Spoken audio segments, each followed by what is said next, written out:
नमस्कार मित्रों, मैं डॉक्टर प्रमोद मिश्रा, तेलहर, शाहजहाँपुर, उत्तर प्रदेश से। मित्रों, पिछले 20 वर्षों से क्षारसूत्र विधि से मैं पाइल्स और फिस्टुला का ट्रीटमेंट कर रहा हूँ। तो आइए सबसे पहले आज भगंदर के बारे में बताते हैं। फिस्टुला या भगंदर क्या है? फिस्टुला क्या होता है? कोई भी दो ऑर्गन्स को जोड़ने वाला जो ट्यूबुलर स्ट्रक्चर होता है वो फिस्टुला कहलाता है। बट यहाँ पर हम एनोरेक्टल फिस्टुला की बात करेंगे, यानी कि कोई भी भगंदर अगर एनल रीजन में इंटरनल ओपनिंग है मलद्वार के अंदर और एक एक्सटर्नल ओपनिंग है हिप में कहीं पर भी जाके खुल रही है, वो एनोरेक्टल फिस्टुला के अंतर्गत आता है। इसमें भी इंट्रा स्फिंक्टेरिक और एक्स्ट्रा स्फिंक्टेरिक सबम्यूकोल फिस्टुला कई भागों में डिवाइडेशन इसका होता है। बट हम यहाँ पर एक सिंपल सा आप बताने चाहेंगे कि फिस्टुला क्या है, क्यों डेवलप होता है और कैसे इसका क्षारसूत्र विधि से ट्रीटमेंट होता है। तो देखिए, सबसे पहले फिस्टुला का फॉर्मेशन कहाँ पे, कारण सबका लगभग एक कॉमन कारण है, कॉन्स्टिपेशन। फिस्टुला यदि कॉन्स्टिपेशन होगा तो क्या होगा? सबसे पहले एनल प्रेशर डेवलप कर जाता है।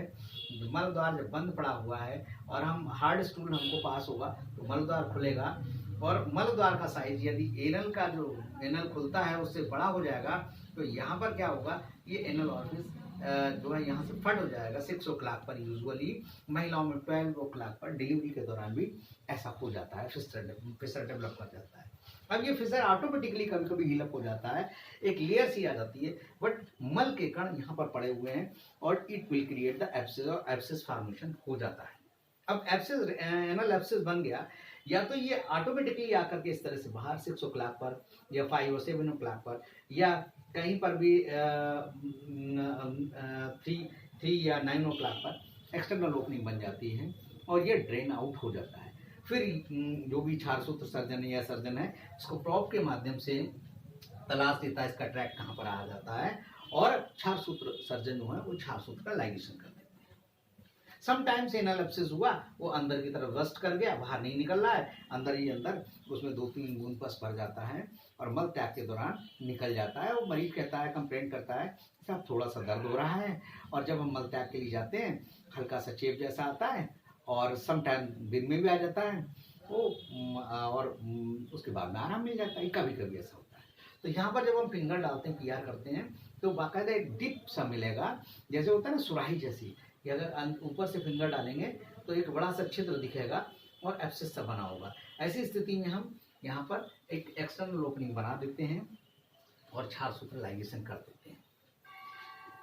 हॉर्सशू शेप्ड फिस्टुला होता है, उसमें क्या होता है? ओपनिंग हो रही है 2 o'clock पर हो रही है, 10 o'clock पर या 3 और 9 o'clock पर हो रही है, और समटाइम्स इसमें 7 o'clock 5 o'clock इस जगह पर ओपनिंग होती है। ऐसे में हमें जो प्रॉबिंग करना चाहिए वो 7 और 5 के बीच में ही एक्सटर्नल ओपनिंग को सर्च कर करके यहाँ पर केस लाइगेशन करना चाहिए। कभी कभी ब्लाइंड फिस्टुला होता है, ये पूरा डेवलप कर गया पेरिएनल रीजन से पेरिनियल रीजन तक पूरा डेवलप कर गया फिस्टुला।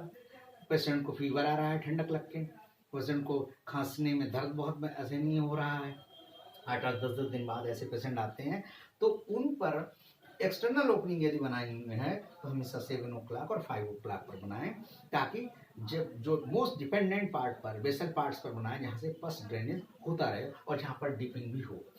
तो सपोज यहाँ से यहाँ तक पूरा 7 to अगर 10 o'clock तक पूरा ज़बरदस्त तरीके से डिपिंग हर जगह पे आपको मिल रही है, बट मोस्ट डिपेंडेंट पार्ट कौन सा होगा? 7 o'clock, जहाँ से खड़े होने पर, लेटने पर भी जो है वो पस ड्रेन आउट होता है। क्योंकि क्षारसूत्र प्रोसेस ही ऐसा होता है कि क्षारसूत्र लाइगेट कर दिया जाता है, पेशेंट चलता फिरता रहता है, हर 2-3 घंटे बाद जातेदी तेल लगा करके रुई को लगा लेते हैं, पुरानी रुई हटा के फेंक देते हैं और पस ड्रेन आउट होता रहता है। Cutting and healing process simple है, ठीक है। पेशेंट 2-3 दिन तकलीफ होती है, अगले 4-5 दिन बिल्कुल मस्त रहता है।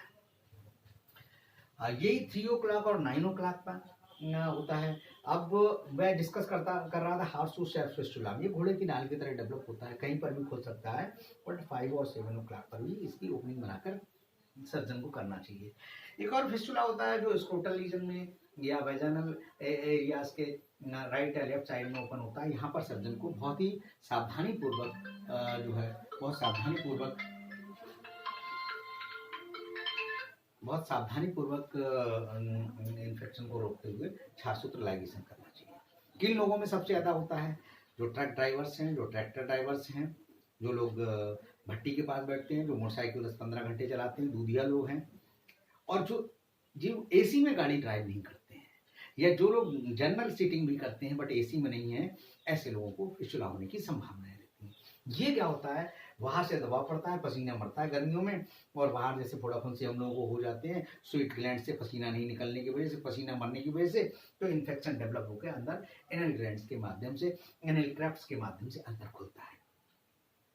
जनरली कॉन्स्टिपेशन की वजह से ही ऐसा होता है कि एनल ग्लैंड्स में, एनल क्रेफ्ट्स में, एनल पैपली में पस जो है फॉर्मेशन होने लगता है, और कहीं जाकर के एक्सटर्नल कहीं हिप रीजन में खुलता है और फोड़ाफुन सीधा बन जाता है। तो एनी एब्सिस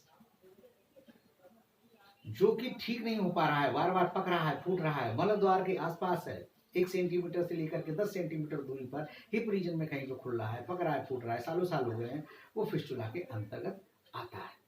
तो ये ध्यान रखिए, इसमें फिस्टुलोग्राफी करा सकते हैं, इसमें एमआरआई पेल्विक रीजन भी करा सकते हैं, उससे और क्लियर हो जाता है। तो एक बात हमेशा ध्यान रखिए, आप लोग जब भी फिस्टुला का ऑपरेट कराएं तो किसी रेनाउंड सर्जन से, एमएस से कराएं या क्षारसूत्र सर्जन से कराएं। ये अनक्वालिफाइड लोग जो बैठे हैं, ये कौन कौन से थ्रेड डाल देते हैं, कौन सा तेजाब का इंजेक्शन लगा देते हैं, इन लोगों से बचें, अन्यथा एनोरेक्टल रिंग कट सकती है और हमेशा हमेशा के लिए मल आपका मल द्वार से सरकता रहेगा। यही मोस्ट जो कॉम्प्लिकेशन होता है। इसी वजह से सर्जन का फेल्योर हाई एनल फिस्टुला में हो जाता है।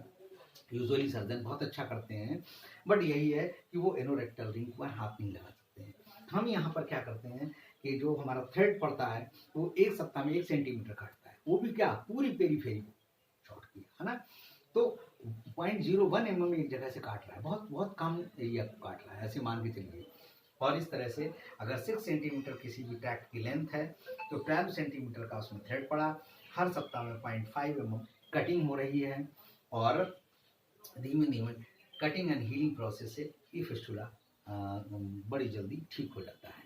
जो हाई एनल फिस्टुला है कभी कभी साल साल भर लग जाता है, जो लो एनल फिस्टुला 1-2 सेंटीमीटर दूरी पर है 1-1 महीने में ठीक हो जाते हैं, 15-15 दिन में ठीक हो जाते हैं।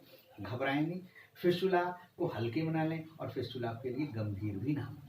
किसी भी क्षारसूत्र सर्जन से आप संपर्क करें, बहुत जल्दी ठीक हो जाएंगे।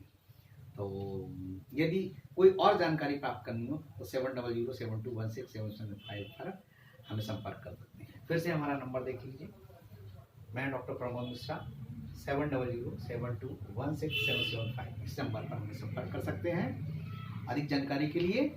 और तब तक के लिए स्वस्थ रहिए, मस्त रहिए, और आहार विहार निद्रा को अपनाते हुए, अर्थात अरहर उड़द चना मटर तली भुनी चीज़ें, चाट पकौड़े समोसे, शादी बारात का खाना ना खाएं, और कोई ऐसी चीज़ें ना लें जिससे कब्ज हो। और ऐसा यदि कोई रोज़गार है आपका, यदि ट्रक ड्राइवर हैं, यदि ट्रैक्टर ड्राइवर हैं, तो उसमें कोशिश करें कि उससे बचें और रोज़गार भी चेंज कर सकते हैं। Thank you.